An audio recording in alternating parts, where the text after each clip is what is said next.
جشن تکلیف در حقیقت جشن تشرف یک نوجوان به ساحت لطف و توجه پروردگاره.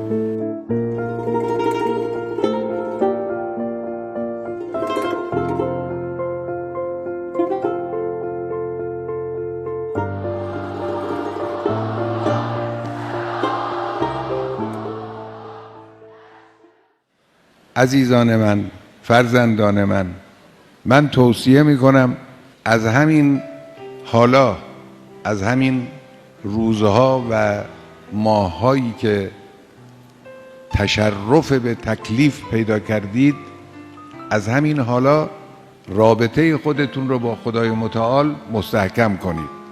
راز پیشرفت یک انسان به صورت شخصی، فردی و یک جامعه به صورت جمعی این است که بتواند رابطه خود با خدا رو حفظ کنه.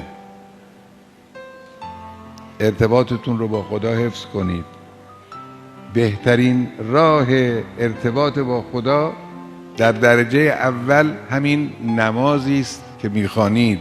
نماز رو سعی کنید اول وقت بخونید، با توجه بخونید. با قرآن انس داشته باشید عزیزان من. با قرآن انس پیدا کنید. هر روزی یه مقداری قرآن بخونید، ولو چند آیه، و توجه به معانی قرآن پیدا کنید. قرآن انسان رو هدایت میکنه. ان هذا القرآن یهدی للتی هی اقوم. انسان رو به راه راست هدایت میکنه.